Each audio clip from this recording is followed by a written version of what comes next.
औज़ुबिल्लाहि मिनश्शैतानिर्रजीम बिस्मिल्लाहिर्रहमानिर्रहीम सुब्हानका ला इल्म लना इल्ला मा अल्लमतना इन्नका अंतल अलीमुल हकीम।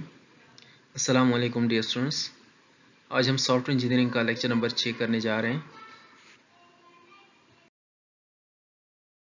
लेक्चर का जो आउटलाइन है हमारे पास वो ये है कि स्पेशलाइज्ड प्रोसेस मॉडल जो हैं, component based development, formal method models हो गए, एस्पेक्ट ओरिएंटेड सॉफ्टवेयर इंजीनियरिंग, और इसके साथ द यूनिफाइड प्रोसेस मॉडल्स। आखिर में फिर हम ये पूरे जो प्रोसेस है उनकी समरी भी पेश करेंगे।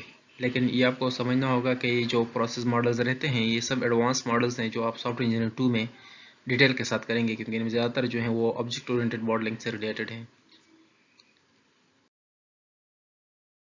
तो सबसे पहले हम शुरू करते हैं component based modelling. Components based development या कंपोनेंट बेस्ड मॉडल जो होते हैं उसमें क्या होता है, to divide a project and to manageable loosely dependent and separable parts called modules और कंपोनेंट्स। एक प्रोजेक्ट को हम मैनेजेबल, जो लूजली डिपेंडेंट हो और सेपरेबल पार्ट्स हो उनमें डिवाइड कर देते हैं। These components are developed independently with interfaces so that they can be linked together and integrated। फिर उन मॉड्यूल्स को हम सेपरेटली क्या करते हैं, डेवलप करते हैं, उनको डिज़ाइन करते हैं, और उनके जो इंटरफेसेस होते हैं जिनके ज़रिए हम एक दूसरे को उनको कनेक्ट कर सकते हैं, मतलब ऐसे फंक्शंस हो गए या ऐसे मॉड्यूल्स हो गए जिनके तहत हम इनको फिर इंटीग्रेट कर सकते हैं, वो भी डिफाइन कर लेते हैं। ठीक है। Components identification is one of the major activities of this model। इस मॉडल में जो components को आइडेंटिफाई करना कि कौन कौन से components हैं वो एक मेजर एक्टिविटी है। They are also called also like evolutionary models in nature but based on divide and conquer approach। ये भी evolutionary models की तरह है naturally, क्योंकि इसमें भी जो है ना हम क्या करते हैं, अपने प्रोजेक्ट को evolve करते हैं with the passage of time, उसको more mature और more complete बनाते जाते हैं। और ये जो पैराडाइम यूज करता है वो डिवाइड एंड कंकर अप्रोच है कि आप बड़े प्रोजेक्ट को डिवाइड करो, यूनिट्स में डिवाइड करो, उनको फिर सॉल्व करो, उनको फिर एक इंटीग्रेट करो और आखिर में उनको फिर क्या करो, टेस्ट करो। Once the modules are developed then they are integrated with the help of interfaces they have provided। ऊपर हमने जिक्र किया कि हम इन इंटरफेसेस को सेपरेटली इन मॉड्यूल को सेपरेटली हम डेवलप करते हैं, तो इनके में इंटरफेसेस के लिए लिंक्स, वो जगह जो हम छोड़ते हैं उनको आइडेंटिफाई कर लेते हैं। फॉर्मली जब हम इंटीग्रेट करते हैं तो उन इंटरफेस के जरिए इनको क्या करते हैं, इंटीग्रेट कर देते हैं। Another exhaustive step is testing the software for the functionalities and the component based development plays a vital role। ये एक बहुत लाजमी चीज़ है कि फंक्शनैलिटी और रीयूजिबिलिटी जो है वो बहुत ज़्यादा पाइवोटल रोल हम कह सकते हैं कि इस स्पेशलाइज्ड प्रोसेस मॉडल के अंदर प्ले करते हैं। फंक्शनैलिटीज़ का मतलब ये है कि सॉफ्टवेयर को डिफरेंट फंक्शंस में डिवाइड करना और फंक्शंस को इंडिपेंडेंटली इस तरीके से करना कि आखिर में इनको हम एक दूसरे से इंटीग्रेट कर सकें। रीयूजिबिलिटी का मतलब ये है कि चूंकि हमने प्रोजेक्ट को फंक्शंस में डिवाइड कर लिया है, अब इससे पहले जितने भी सॉफ्टवेयर बने हों उन सॉफ्टवेयर में ज़रूर इनमें से कोई ना कोई फंक्शन इम्प्लीमेंटेड होगा। ठीक है, कोई ना कोई फंक्शन, कोई ना कोई मॉड्यूल जो है वो पहले से इम्प्लीमेंटेड होगा। उस मॉड्यूल को जो इम्प्लीमेंटेड हो, हमारे पास हो, उसको हम रीयूजेबल मॉड्यूल कहते हैं। तो बजाय इसके कि हम फिर सिरे से कोडिंग करें, हम उस एग्जिस्टिंग मॉड्यूल को उठा के यहाँ पर लगा सकते हैं। लिहाजा फंक्शनैलिटी और रीयूजेबिलिटी जो है बहुत लाजमी चीज़ें हैं दोनों कंपोनेंट बेस्ड डेवलपमेंट के लिए, कि एक तो हमने उनके फंक्शंस को आइडेंटिफाई करना और जो प्रोजेक्ट स्कोप के अंडर जितनी फंक्शनलिटीज़ हैं उनको पूरा करना। दूसरा, उन फंक्शनलिटीज़ के अगेंस्ट अवेलेबल कंपोनेंट्स को ढूंढना, उनके लिए रिसर्च करना। अगर वो हमारे पास नहीं है तो कहीं किसी और कंपनी से, किसी और वेंडर से जो है ना हमने कांटेक्ट करना, उनसे उन चीज़ों को मांगना और उनको अपने सॉफ्टवेयर में फिर क्या करना, इंटीग्रेट करना। तो रीयूजेबिलिटी और फंक्शनलिटी बहुत लाजमी चीज़ें हैं कंपोनेंट बेस्ड डेवलपमेंट के लिए। The steps involve in the component based development are, कौन कौन से स्टेप्स हैं जो हम कंपोनेंट बेस्ड डेवलपमेंट करते हैं। सबसे पहले हमारे पास है components identified and for these components develop module और रिसर्च एंड फाउंड। कंपोनेंट्स को फाइंड करना कि इस सॉफ्टवेयर के जो हम बना रहे हैं, जो प्रोजेक्ट हम कर रहे हैं, इसके कौन कौन से मॉड्यूल्स हैं, कौन कौन से फंक्शनल यूनिट्स हैं, उनको हमें फाइंड करना। उसके बाद उनके अगेंस्ट जो डेवलप्ड रीयूजेबल, मतलब ऐसे कि उनके लिए कोडिंग हो चुका हो, वो कोडिंग वाले मॉड्यूल ढूंढना, उनके लिए रिसर्च करना, आर्काइव स्टडी करना, और अगर कहीं ना मिले तो फिर उनको फिर सेपरेटली डेवलप करना। Issues regarding the component integration are discussed and all possible windows are identified through which the modules can be integrated. अब चूंकि हमने डिफरेंट मॉड्यूल्स हमने प्रोजेक्ट को पार्टीशन किया मॉड्यूल्स में, उन मॉड्यूल्स के लिए रियूजेबल कंपोनेंट्स हमने फाइंड किए या बना लिए। अब उनको हमने क्या करना है, उनको हमने इंटीग्रेट करना है। तो इट इज़ हाईली पॉसिबल कि जो हमारे पास मॉड्यूल्स बने हों वो ये भी हों कि डिफरेंट लैंग्वेजेस में हो। मॉड्यूल 1 फर्ज करें सी शार्प में बना हुआ है, मॉड्यूल 2 फॉर एग्जांपल जावा में बना हुआ है, मॉड्यूल 3 पाइथन में बना हुआ है। अब उन मॉड्यूल्स को इंटीग्रेट करने के लिए जो हमारे पास इश्यूज हैं उनको डिस्कस करना, पॉसिबली उनको कैसे हम रिजॉल्व कर सकते हैं और कैसे इनको यूनिफाइड या एक यूनिफॉर्म मॉडल के ऊपर इनको लाके और इंटीग्रेट करना। तो ये सारी चीज़ें हम इस स्टेप में करते हैं। उसके बाद जो नेक्स्ट है, software architecture is defined and constructed so that these module can be occupied in it. Software का ओवरऑल आर्किटेक्चर हमने डिफाइन करना है। आर्किटेक्चर का हम डिटेल में एक पूरा चैप्टर है वहाँ पर स्टडी करेंगे कि सॉफ्टवेयर आर्किटेक्चर का क्या मतलब है। लेकिन यहाँ पर आप लोगों ने ये याद रखना है कि जो थर्ड स्टेप है हमारे पास, उसमें हमने सॉफ्टवेयर के आर्किटेक्चर को डिफाइन करना है और फिर उसको कंस्ट्रक्ट करना है सो दैट हमारे पास जो डेवलप मॉड्यूल्स है वो उस आर्किटेक्चर के अंदर फिट हो सके। ठीक है। और जो हमारे पास नेक्स्ट स्टेप है उसमें हम components are integrated into the software architecture. ठीक है, उनको इंटीग्रेट करना, सॉफ्टवेयर आर्किटेक्चर के ऊपर क्या करना, उनको फिक्स करना। और फाइनली जो हमारे पास इंतहाई इंपॉर्टेंट चीज़ है कंपोनेंट बेस्ड डेवलपमेंट की, जो हमारे पास फिफ्थ एक्टिविटी है वो क्या है, वो टेस्ट। तो उनको क्या करते हैं, फिर टेस्ट करते हैं। टेस्टिंग बहुत लाजमी चीज़ है। इंटीग्रेशन में हम एक मॉड्यूल को इंडिविजुअली टेस्ट करते हैं, फिर उन मॉड्यूल को इंटीग्रेट करते हुए टेस्ट करते हैं। सॉफ्टवेयर टेस्टिंग हमारे पास एक बहुत कॉम्प्रहेंसिव चैप्टर है, बल्कि सेट ऑफ चैप्टर्स है जिसमें हम बहुत सारे टेस्ट स्टडी करेंगे। अल्फा टेस्ट, बीटा टेस्ट, और उसके साथ इंटीग्रेशन टेस्ट हो गया, उसके बाद स्मोक टेस्ट हो गया, रिग्रेशन टेस्ट हो गया। ठीक है, वाइट बॉक्स, ब्लैक बॉक्स, बहुत सारे टेस्ट्स हैं, वो फिर हम आखिर में डिस्कस करेंगे और नेक्स्ट चैप्टर है उसका। लेकिन आप लोगों ने ये जो 5 स्टेप्स हैं कंपोनेंट बेस्ड डेवलपमेंट के लिए वो स्टडी करने हैं। ये जो मॉडल्स हैं बहुत हाई लेवल के मॉडल्स हैं, तो इस कोर्स में हमारा सिर्फ इनके साथ इंट्रोडक्शन करना है। अगले जो सॉफ्टवेयर इंजीनियरिंग 2 है वहाँ पर ग्रेट डिटेल के साथ इनको पढ़ेंगे। Component-based development encourages and leads to reusability, which provides a measurable benefits for software developers. ये आपको पता होगा कि ये encourage करता है reusability को, क्योंकि बजाय इसके कि हम हर फंक्शनल यूनिट को फिर से इम्प्लीमेंट करें, क्यों ना हम उनके लिए एग्जिस्टिंग इम्प्लीमेंटेड मॉड्यूल सर्च करें और उन मॉड्यूल को इकट्ठे करें और उनको फिर इंटीग्रेट करें। लिहाजा रीयूजिबिलिटी की इसका बहुत अहम एस्पेक्ट है। इसमें ये होता है कि फॉर एग्जांपल एक नया मॉड्यूल मैंने बना लिया, उसके लिए एग्जिस्टिंग कोई मॉड्यूल मुझे नहीं मिला था, रीयूजेबल कंपोनेंट मुझे नहीं मिला था, तो उसको मैंने इम्प्लीमेंट करके और रीयूजेबिलिटी एसेट जो है, हमारा सॉफ्टवेयर एसेट जो है वहाँ पर रखना है कि अगर फ्यूचर में कोई इस तरह का सॉफ्टवेयर आ जाए जिसमें ये मॉड्यूल लगता हो तो वहाँ पर लगा सकें। ये आप देख सकते हैं कुछ फिगर्स हैं। Due to reusability it leads to 70% reduction in software life development life time. Software की डेवलपमेंट लाइफ टाइम जो है वो 70% रिड्यूस होती है इससे। 84% रिडक्शन सॉफ्टवेयर कॉस्ट, खास सॉफ्टवेयर बनाने के जो खर्चा होता है वो 84% कम होता है। प्रोडक्टिविटी इंडेक्स जो इसकी है क्या है, वो 26.2 है, जो कि इंडस्ट्रियल जो नॉर्म है या जो इंडस्ट्रियल प्रोडक्टिविटी इंडेक्स का जो हम कह सकते हैं एवरेज है वो 16.9 है।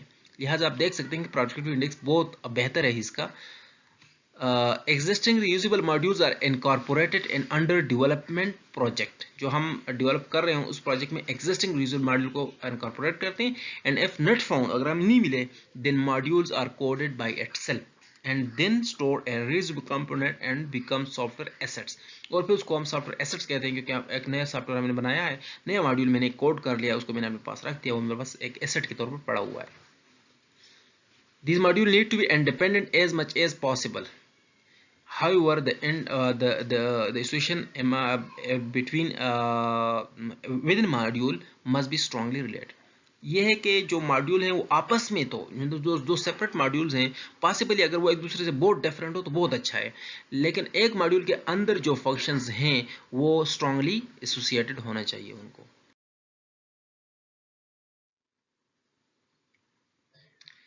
अच्छा, the association among the modules or inter modules associativity is called coupling.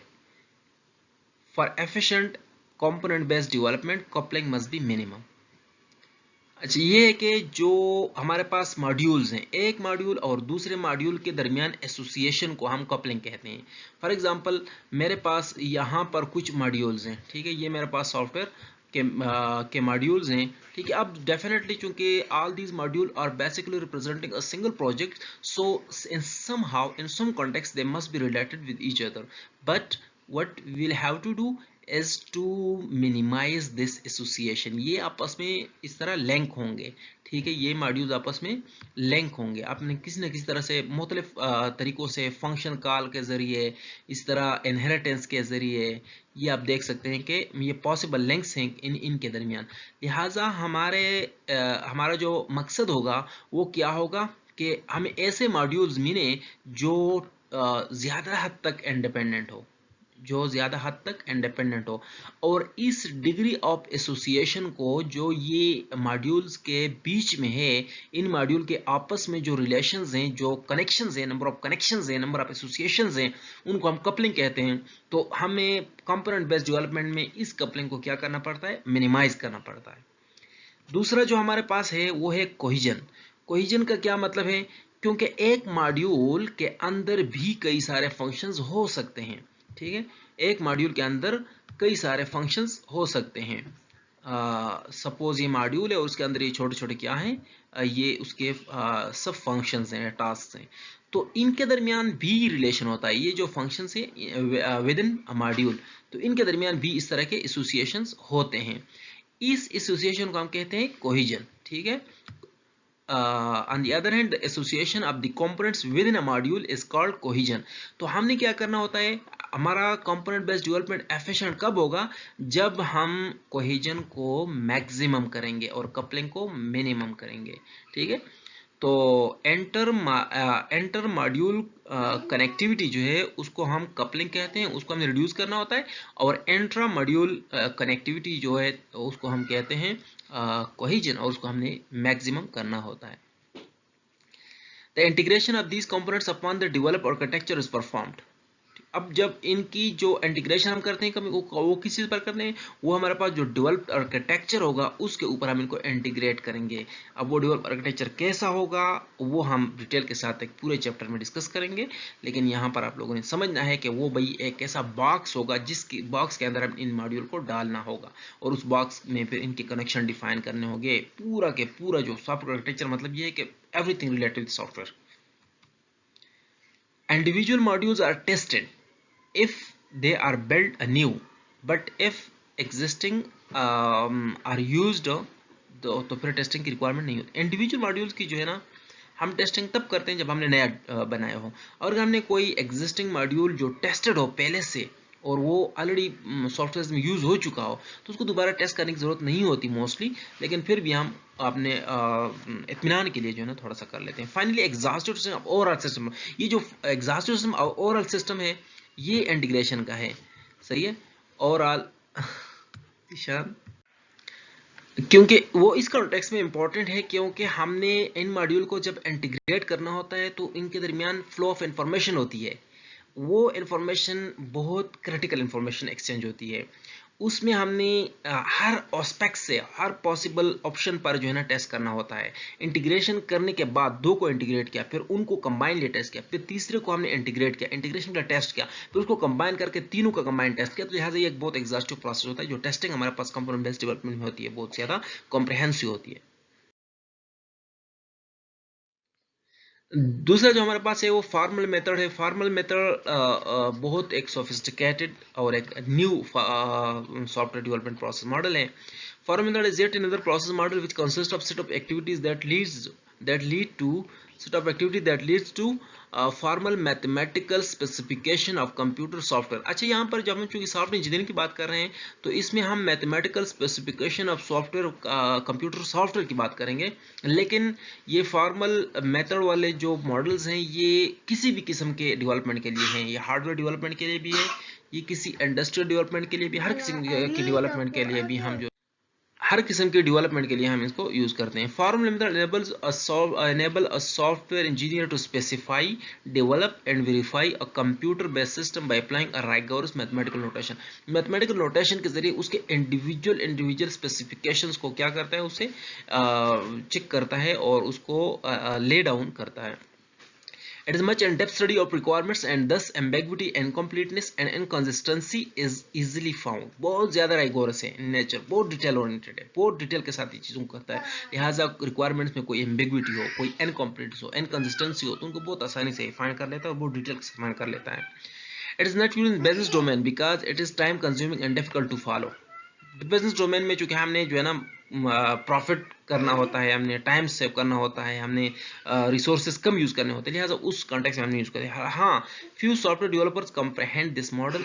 एक तो ये है कि बहुत कम लोग होते हैं जो इस मॉडल को जानते हैं, और एक ये होता है कि जो कस्टमर्स होते हैं वो हमारे पास अनसोफिस्टिकेटेड होते हैं, उनको तो स्ट्रेट सीधी सीधी बातें चाहिए होते हैं, सीधा सीधा कोई डायग्रामेटिकल फॉर्म से दिखाना होता है, तो कोई कॉम्प्लेक्स मैथमेटिकल इक्वेशन को दिखाई तो पागल बन जाते हैं। ठीक है। It is develop in safety critical environment like aircraft, avionics जैसे मेडिकल डिवाइसेस हो गए, उन चीज़ों के लिए हम इसको बनाते हैं। ठीक है। क्योंकि जो इसमें जो ये सॉफ्टवेयर जो सेफ्टी क्रिटिकल जो एनवायरनमेंट होता है, जहाँ पर बहुत बड़ी हमने मेहनत की होती है सिक्योरिटी के ऊपर और उसकी सेफ्टी के ऊपर, तो उस सिचुएशन में इसको हम लगा लेंगे कि इस पर कॉस्ट बहुत ज़्यादा आता है। ठीक है। ओरिएंटेड सॉफ्टवेयर डेवलपमेंट हमारे पास नेक्स्ट मॉडल ही भी एक एडवांस मॉडल है। जैसा कि आपको पता है कि increasing complexity in software due to customers local and technical concerns span the entire architecture. Local customer की जो कंस्ट्रेंट्स होते हैं और उसके जो लोकल कंसर्न्स होते हैं और उसके जो टेक्निकल कंसर्न्स होते हैं वो बहुत ज़्यादा होते हैं और वो बढ़ते जाते हैं।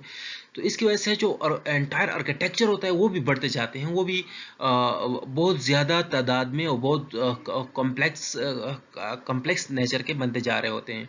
So these concerns may be localized properties of a system, specialized functions और semantic detail। ये जो कंसर्न्स होते हैं यूज़र के, वो localise properties of a system भी हो सकते हैं। ठीक है।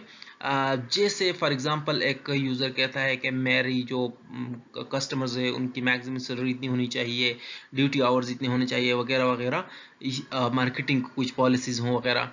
स्पेशलाइज्ड फंक्शंस में हम उसकी जो सिक्योरिटी हो गई, सिमिलरली उसकी अडोप्टेबिलिटी हो गई, ये चीज़ें हम उसमें शामिल कर लेते हैं। और सिमेंटिक डिटेल्स के भी हम उसमें जो यूज़र की जो प्रोडक्ट की सिमेंटिक्स डिटेल्स होती हैं वो भी उसका कंसर्न होता है।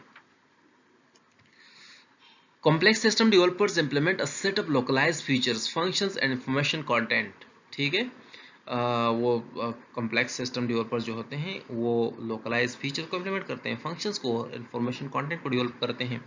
These localized software characters are modeled as components and then constructed within the context of system architecture। तो वो जो यूज़र के पार्टिकुलर कंसर्न्स होते हैं उन कंसर्न्स को, उन करेक्टरिस्टिक्स को सेपरेटली जो है क्या किया जाता है, मॉडल किया जाता है एज अ कंपोनेंट, और उनको फिर जो अवेलेबल जो सिस्टम आर्किटेक्चर होता है वहाँ पर फिट बनाया जाता है। क्योंकि यहाँ पर एक सिस्टम भी कम्प्लेक्स बनता जा रहा है, वहाँ पर जो यूज़र की लोकलाइज्ड फीचर्स या उसकी जो कंसर्न्स होते हैं वो भी कम्प्लेक्स बनते जा रहे हैं, लेकिन उनको हमने क्या करना है, अडॉप्ट करना होता है, उनको वहाँ पर फिट करना होता है। It is develop in safety critical environment like aircraft, यानी कि ये भी हमारे पास है कम्प्लेक्स थोड़ा। यहाँ पर यानिक में तो इतना ख़ास नहीं यूज़ होता, ये मेरे ख्याल में वो पिछले वाले का यहाँ पर आ गया है। बहरहाल ये भी ऑब्जेक्ट ओरिएंटेड कंसेप्ट है, तो जदीद दौर के जितने भी डेवलपमेंट्स होते हैं हाई लेवल के वो ऑब्जेक्ट ओरिएंटेड ही होते हैं। These cross-cutting concerns, those concerns which affect the overall system, सारे सिस्टम को मुतासर करने वाली कंसर्न्स को हम कहते हैं cross cutting concerns. Taken into account and aspect oriented models, इनको हम एस्पेक्ट ओरिएंटेड मॉडल्स में क्या करते हैं, जहन में रखते हैं। अच्छा, अब हम जाते हैं जो हमारे पास बहुत इम्पॉर्टेंट प्रोसेस मॉडल है, और आजकल जितनी भी डेवलपमेंट होती है बड़ी लेवल पर वो यूनिफाइड प्रोसेस मॉडल को यूज़ करते हैं। तो यूनिफाइड प्रोसेस मॉडल जो है ये क्या है, it is a use case driven है। उसके अलावा इट इज़ आर्किटेक्चर सेंट्रिक है, उसके अलावा ये आइटरेटिव है और इंक्रीमेंटल सॉफ्टवेयर प्रोसेस मॉडल है। Thus, it is an attempt to draw the best features and characteristics of conventional software process model। अब अगर ऊपर वाले को आप ऊपर सबको अगर आप देखें तो यूज केस ड्रिवन को देखें, आर्किटेक्चर सेंट्रिक को देखें, आइटरेटिव को देखें, इंक्रीमेंटल को देखें, तो ये हमारे पास जो कन्वेंशनल प्रोसेस मॉडल्स थे जैसे वाटरफॉल हो गया, इंक्रीमेंटल हो गया, प्रोटोटाइप हो गया, उनकी बेस्ट फीचर्स थी। तो उन इसने क्या किया, उनको सारी फीचर्स को एक्सट्रैक्ट करके कंबाइन कर लिया है, but characterize them in a way that implements many of the best principles of agile software development। तो agile software development के जो best principles हैं इनको इस तरह implement किया जाता है ताकि ये इनमें जो agile software development के principles हैं वो reflect हो जाएं। ये agile principle क्या है, ये हमारे पास एक चैप्टर है, तो सॉफ्टवेयर agile software development वहां पर हम डिस्कस करेंगे। अच्छा, अब हम जाते हैं ये एक सॉरी यहाँ पर और आर्किटेक्चर सेंट्रिक पर। इसका क्या मतलब है?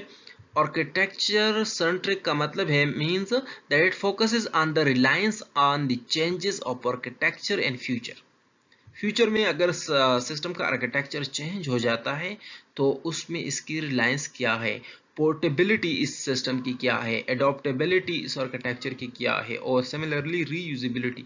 तो ये सारी चीजें जो है हम कहते हैं इसको आर्किटेक्चर सेंट्रिक। आइटरेटिव तो आप जानते ही होंगे, iterative and incremental nature of the unified process enables it more mature, comprehensive and having high quality। आपको पता है कि हमने पढ़ा था कि आइटरेटिव में और इंक्रीमेंटल में जो है ना हमारी फोकस होती है इन चीज़ों पर होती है। इसमें हमारे पास यूज केस ड्रिवन जो था उसका क्या मतलब है? Use case driven means that it is based on the user view of the system, how user will interact with the system and possible actions it can perform on the system। लिहाजा इस process model में हमारा जो target होता है वो ये होता है कि how the user will interact with the system, कौन कौन से एक्टर्स हैं, कौन कौन से यूज केसेस हैं, कौन से हार्डवेयर सॉफ्टवेयर और यूजर इंफॉर्मेशन जनरेट करेंगे, किसको भेजेंगे, कौन कंज्यूम करेगा, क्या रिस्पांस देगा, क्या एक्शन लिया जाएगा हर इंफॉर्मेशन के ऊपर। तो ये सारी चीज़ें हम जो है ना यूज केस मॉडल में डिस्कस करेंगे। हमारे जब मॉडलिंग हम शुरू करेंगे, फिलहाल तो हम वो प्रोसेसेस पढ़ रहे हैं, अब इसके बाद जो है हम इनको डिटेल के साथ जैसे मॉडलिंग हो गया, कम्युनिकेशन हो गया, कंस्ट्रक्शन हो गया, डिप्लॉयमेंट हो गया, टेस्टिंग हो गया, सब चीज़ जो है हम सेपरेट डिस्कस करेंगे। फॉर द टाइम बिंग आपको ये समझना होगा कि यूज केस मॉडल के बेस पर यूनिफाइड प्रोसेस मॉडल काम करता है, और यूज केस ड्रिवन होता क्या है, जहां पर हम यूजर के बिहाफ पर रिक्वायरमेंट्स कलेक्ट करते हैं, यूजर के पॉइंट ऑफ व्यू से हम कंस्ट्रक्शन करते हैं, यूजर के पॉइंट ऑफ व्यू से हम इंटरनल सिस्टम के आर्किटेक्चर में जो इंफॉर्मेशन फ्लो होती है उसको डिटेक्ट करते हैं और उसको कंट्रोल करते हैं। ये इसकी ब्रीफ हिस्ट्री को हम देखें तो it is based on unified modelling language. ये जो बेस करता है किस चीज़ पर करता है? यूनिफाइड मॉडलिंग लैंग्वेज पर बेस करता है, जो इन साइंटिस्ट ने या जो इन कंप्यूटर साइंटिस्ट ने जो है क्या किया था, इसको इंट्रोड्यूस किया था। और किस लिए इंट्रोड्यूस किया था? यूएमएल, ऑब्जेक्ट ओरिएंटेड मॉडलिंग के लिए इंट्रोड्यूस किया था। और इसी तरह ये जो 1997 में इसको बतौर एक स्टैंडर्ड माना गया, और रैशनल रोज कॉरपोरेशन ने डिफरेंट टूल्स बनाए। रैशनल कॉरपोरेशन ने जो टूल बनाया था उसका रैशनल रोज नेम था, जिसके जरिए हम ऑब्जेक्ट यूएमएल के डायग्राम जो हैं बहुत आसानी से कंस्ट्रक्ट कर सकते हैं, ठीक है, और ड्रा कर सकते हैं। यूएमएल के यूपी के यूनिफाइड प्रोसेस मॉडल के जो फेजेस हैं, कौन कौन से इसके स्टेप्स हैं? तो इंसेप्शन है, एलेबोरेशन है, कंस्ट्रक्शन है, ट्रांजिशन है एंड प्रोडक्शन है। These are the 5 steps of UP model, ठीक है। सबसे पहले हम इंसेप्शन को देखते हैं। इंसेप्शन क्या चीज़ है? Inception phase encompasses both communication and planning of generic framework activities, ठीक है।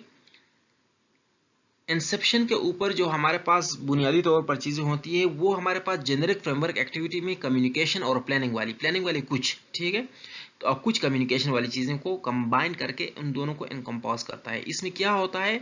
Business requirements of the system are identified by collaborating with customer and end user as well as with all other stakeholder. तो business की जो requirements होती है उनको identify किया जाता है, कोलैबोरेशन विद कस्टमर। अब देखें रिक्वायरमेंट्स को क्या किया जाता है, आइडेंटिफाई किया जाता है, collaborating with customer and user and stakeholder. लिहाजा कम्युनिकेशन ऑल जो है ना इसमें आ गया रिक्वायरमेंट्स के लिए भी। Overall architecture of the system is proposed and planned for iterative and incremental nature is discussed. ये कोई रफ सा आर्किटेक्चर होता है, ठीक है, इन्हीं बिल्कुल रफ सा कोई सिस्टम आर्किटेक्चर जो है वो प्रपोज किया जाता है और उसका जो आइटरेटिव और उसका इंक्रीमेंटल नेचर होता है उसको डिस्कस किया जाता है कि क्या काम कब कैसे किसने करना है वगैरह। यूज केस डायग्राम जो है इसमें बनाए जाते हैं जो रफ यूज केस डायग्राम होते हैं and flow of action with in and without of the system study. System के अंदर एक्शन कहां से कहां जाता है, उस एक्शन के अगेंस्ट क्या होता है, कौन सी इंफॉर्मेशन कौन से एक्शन को ट्रिगर करती है, तो ये सारी जो है ना यूज केस डायग्राम यहाँ पर बनाया जाता है। Scope of the system studied and overall planning is made, ठीक है, स्कोप ऑफ द सिस्टम के इसमें कौन कौन से फंक्शनल यूनिट्स हैं, वो क्या क्या काम करेंगे, तो सारी जो फंक्शनल रिक्वायरमेंट्स हैं नॉन फंक्शनल रिक्वायरमेंट्स हैं और सिस्टम का जो पूरा कंटावर है उसको यहाँ पर तय किया जाता है। नेक्स्ट जो हमारे पास है वो एलेबोरेशन फेज। एलेबोरेशन फेज में क्या होता है, it encompasses communication and modelling activities. Communication और मॉडलिंग को क्या, आज वहां पर देखिए क्या था हमारे पास, वहां पर हमारे पास कम्युनिकेशन और प्लानिंग था। अब हमारे पास देखिए कम्युनिकेशन और मॉडलिंग, दरमियान में प्लानिंग को हटा दिया है क्योंकि कम्युनिकेशन को थोड़ा सा ओवरलैप किया गया है मॉडलिंग के साथ। Here you can see the communication overlaps with the inception and elaboration. Inception और elaboration दोनों में communication की का जो है ना जिक्र हुआ है। It expand the use case and pare down. जो हमने यूज केस बनाए होते हैं इंसेप्शन फेज के ऊपर वो थोड़े से कच्चे होते हैं या वो थोड़े से रफ होते हैं, तो उनको क्या किया जाता है, उनको रिफाइन किया जाता है, पैर डाउन किया जाता है और उनको एक्सपेंड किया जाता है। It expands the architecture and 5 models are constructed. ये जो आर्किटेक्चर होता है सिस्टम का वो तो हमने रफ आर्किटेक्चर की बात की थी, यहाँ पर उसको हम रिफाइन करके उसको क्या किया जाता है, एक्सपैंड किया जाता है और 5 सेपरेट जो मॉडल्स होते हैं यूज केस मॉडल कंस्ट्रक्ट किया, एनालिसिस मॉडल हो गए, डिजाइन मॉडल हो गए, इंप्लीमेंटेशन के मॉडल और डिप्लॉयमेंट के मॉडल जो हैं सारे यहाँ पर कंस्ट्रक्ट किए जाते हैं। It provides a first cut executable architectural baseline for the system, ठीक है, तो ये फर्स्ट एग्जीक्यूटिबल आर्किटेक्चरल बेसलाइन जो है ना सिस्टम को प्रोवाइड करता है कि मतलब यहाँ से फॉर्मली हम कह सकते हैं कि सॉफ्टवेयर में कुछ काम हो चुका है, कुछ हो रहा है और ख़त्म होने जा रहा है, इस तरह की तीनों बातें जो है ना उसमें हम वहाँ पर पाते हैं। अच्छा, इसके अलावा जो हमने प्लानिंग की होती है तो planning is modified, risk management and scheduling are reviewed in this phase. Planning जो हमने की होती है उसको थोड़ा मॉडिफाई किया जाता है क्योंकि यहाँ पर हमने थोड़ा और एंड डेप्थ स्टडी कर लिया सिस्टम को, तो हमें कुछ नई चीज़ें सामने आ गई होंगी, कोई एग्जिस्टिंग को रिमूव करना होता है वगैरह वगैरह। रिस्क को हमने अच्छी तरह मैनेज करना सीख लिया होता है। यहाँ पर शेड्यूलिंग को हमने फिर से रिव्यू करना होता है कि कौन सी चीज़ कितनी इंपॉर्टेंट है, कितने रिसोर्सेज, कितना वक्त, कितना कॉस्ट वगैरह लगेगा, तो वो भी यहाँ पर कर लेते हैं। जो नेक्स्ट हमारे पास है फेज वो है कंस्ट्रक्शन। कंस्ट्रक्शन में हम क्या करते हैं, ऑफ कोर्स के कंस्ट्रक्शन, इसका कंस्ट्रक्शन जो हमारे पास जेनरिक फ्रेमवर्क एक्टिविटी के जो कंस्ट्रक्शन था वो बिल्कुल एक जैसे हैं, यहाँ पर भी कोडिंग होती है वहाँ पर भी कोडिंग होती है। Modules are constructed and each use case is operationalize. हमने बहुत सारे यूज केसेस बनाए होते हैं, उन यूज केसेस को हमने क्या करना होता है, रियलाइज करना होता है, ऑपरेशनलाइज करना होता है और उसके लिए कोडिंग करनी होती है। Analysis and design models are finalised to provide the first increment. First increment prepare करने के लिए हमने एनालिसिस और डिजाइन मॉडल्स को जो है हाथ में शक्ल देना होता है। अल्फा टेस्टिंग और परफॉर्म। अल्फा टेस्टिंग का मतलब है कि जो हमने इंक्रीमेंट बनाया होता है उसको रफ डेटा के ऊपर जब डेवलपर टेस्ट कर रहा होता है तो उसको हम अल्फा टेस्टिंग कहते हैं। Integration is done and integration testing जो है वो यहाँ पर होते हैं। फिर हम मॉड्यूल्स को जो है ना इंटीग्रेट करते हैं और इंटीग्रेशन टेस्टिंग भी परफॉर्म करते हैं। Use case using use case accepting test is conducted। Acceptance अच्छा एक्सेप्टेंस टेस्ट जो है ना हम क्या करते हैं, कंडक्ट करते हैं क्योंकि यूज़र की बिहाफ पर हमने ज़्यादातर क्या होता है, यूज़र के जो एक्शंस होते हैं या यूज़ केसेस होते हैं उन केसेस के ऊपर हमने इस मॉडल को बनाया होता है। लिहाजा हम उन फंक्शनलिटीज़ को अपने सिस्टम में देखना चाहते हैं कि इस इंक्रीमेंट के अंदर जो हमने फंक्शनलिटी टारगेट की थी क्या वो हमने अचीव की है या नहीं, और यूज़र उसको एक्सेप्ट कर रहा है या नहीं कि हाँ वो हो गई हैं। तो यूज़र को एक्सेप्ट करना जो है ना उसको हम एक्सेप्टेंस टेस्ट। नेक्स्ट हमारे पास है ट्रांजिशन। जैसे कि इसके नाम से जाहिर है, this spans transition from coding to deployment. Coding और डिप्लॉयमेंट के दरमियान ये ट्रांजिशन बनाता है और इस ट्रांजिशन की अपनी कुछ एक्टिविटीज हैं। It begins deployment for the first increment, eight the same time final objects with the increment of prepared such as documentation, configuration, beta testing। ये हमने क्या होता है सॉफ्टवेयर का इंक्रीमेंट तैयार किया, उसको हमने यूजर को हैंड ओवर तो किया हुआ है, लेकिन उस इंक्रीमेंट के रिलेटेड जो ऑब्जेक्ट्स होते हैं जैसे डॉक्यूमेंटेशन हो गया, कॉन्फ़िगरेशन हो गया, बीटा टेस्टिंग हो गया, वो अभी चल रहा होता है। ठीक है, लिहाजा ये तकरीबन जो हम कह सकते हैं कि इनकम्प्लीट डिप्लॉयमेंट और इनकम्प्लीट कंस्ट्रक्शन, कंप्लीट कंस्ट्रक्शन से इनकम्प्लीट डिप्लॉयमेंट के बीच जो फेज होता है उसको हम ट्रांजिशन फेज कहते हैं। At the end of this phase, the increment becomes usable। जब ये खत्म हो जाता है तो जो increment होता है वो usable increment होता है। Due to incremental nature, some of the activities of the next iteration process at the same time, same other earlier stage of the unified process। जो हमारे पास later iteration की जो क्योंकि हमने क्या iterative nature में है तो मे बी कि एक increment अभी हमें डिप्लॉय करने लगे हैं, लेकिन दूसरे increment पर या 3-4 increments पर जो है पीछे से काम शुरू है। ठीक है, तो इसीलिए ये जो ट्रांजिशन होता रहता है कि एक इंक्रीमेंट को ये कोडिंग से लेता है डिप्लॉयमेंट पर ले जाता है, कोडिंग से लेता है डिप्लॉयमेंट पर ले जाता है, लिहाजा ये ट्रांजिशन जो है ना कंटिन्यू रखता है। जो फाइनल हमारे पास है प्रोडक्शन की है, तो the production phase of the unified model coincide with the deployment activity of the general activities. General activities के ऊपर जब हमने कहा था कि डिप्लॉय हम करते हैं, सॉफ्टवेयर को हम हैंड ओवर करते हैं, वहाँ पर कॉन्फ़िगरेशन करते हैं, इंस्टॉल करते हैं, टेस्ट करते हैं और उसको डॉक्यूमेंटेशन और हेल्पिंग मटेरियल हैंड ओवर कर जाते हैं। तो इसमें भी यही चीज़ें हैं। ठीक है, प्रोडक्शन में भी यही है, because in the unified process model increments are built, so many activities are in progress at the same time. So the production is taking every increment from the transition and realizing it as a full functional increment। क्योंकि वही बात हुई कि हमारे पास बहुत सारे increments जो है ना इन प्रोग्रेस होते हैं या इन प्रोसेस होते हैं, तो उन एक एक इंक्रीमेंट को कोडिंग से लेकर डिप्लॉयमेंट पर ले जाना, कोडिंग से लेकर डिप्लॉयमेंट पर जाना, ये इस फाइनल फेज की प्रोडक्शन की रिस्पांसिबिलिटी। तो यहाँ प्रोडक्शन एट अ टाइम नहीं होता कि बस पूरा सॉफ्टवेयर बन होके इकट्ठे जमा कर दिया, कहानी खत्म हो गई। प्रोडक्शन एक कनकरेंट फेज होता है और ये लगा रहता है, स्टार्ट से लेके एंड तक ये शुरू होता है।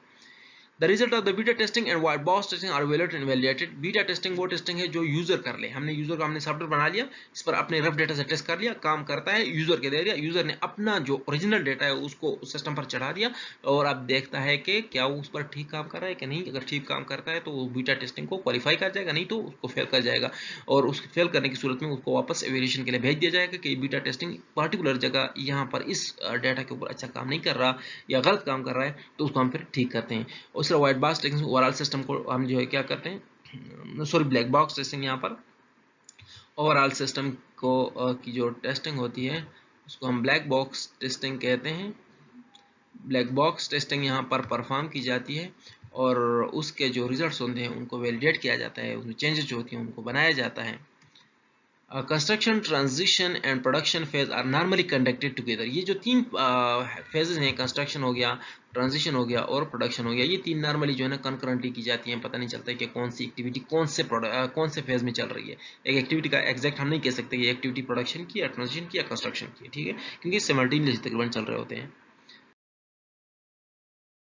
ब्लॉक डायग्राम देखें तो इस तरह का होगा। इंसेप्शन फेज होगी, जो इंसेप्शन में हमारे पास जनरल फ्रेमवर्क एक्टिविटी की कम्युनिकेशन और प्लानिंग जो है वो दोनों आ गई हैं। इस तरह प्लानिंग और मॉडलिंग, साथ में कम्युनिकेशन भी यहाँ पर, एलिब्रेशन में भी है। कंस्ट्रक्शन के ऊपर मॉडलिंग और कंस्ट्रक्शन होती है और यहाँ पर ट्रांजिशन के ऊपर कंस्ट्रक्शन एंड डिप्लॉयमेंट होती है। तो बेसिकली ये वाला फेज जो है ये इन दोनों का यूनियन है, ठीक है, कंस्ट्रक्शन और डिप्लॉयमेंट का। और डिप्लॉयमेंट में डिप्लॉयमेंट ही होती है और यहाँ पर एक इंक्रीमेंट जो है यहाँ से क्या होता है, रिलीज होता है। एक इंक्रीमेंट रिलीज होने के बाद ये जो नेक्स्ट साइकिल में भी कि यहाँ चल रहा होता, ठीक है, एक इंक्रीमेंट यहाँ पर आ रहा है, एक इंक्रीमेंट यहाँ पर आ रहा है और एक इंक्रीमेंट जो है ये रिलीज हो गया है, ठीक है। ये वाला इंक्रीमेंट जब यहाँ पर पहुँचता है तो ये दूसरा इंक्रीमेंट यहाँ पर आ जाता है और उस इंक्रीमेंट के पीछे में भी कि यहाँ पर जो है कोई ये वाला इंक्रीमेंट अब यहाँ से यहाँ पहुँच गया हो, ठीक है। तो ये सारे प्रोसेस जो है टाइम चल रही होती हैं। Thank you so much. Unified process models, अब इस पूरे चैप्टर के अगर समझ हम कहें तो इसमें हमने वो सारे प्रोसेस पढ़े जिसके तहत हम एक सॉफ्टवेयर ऑर्गेनाइजेशन में सॉफ्टवेयर बना सकते हैं और मुख्तलिफ एस्पेक्ट्स के ऊपर, मुख्तलिफ फीचर्स के ऊपर, मुख्तलिफ किस्म के सॉफ्टवेयर के ऊपर, सॉफ्टवेयर की नेचर के ऊपर, अपने रिसोर्सेज को देखते हुए कि कौन सा प्रोसेस मॉडल कहाँ पर हम यूज़ कर सकते हैं। Thank you so much. खुदा हाफिज़।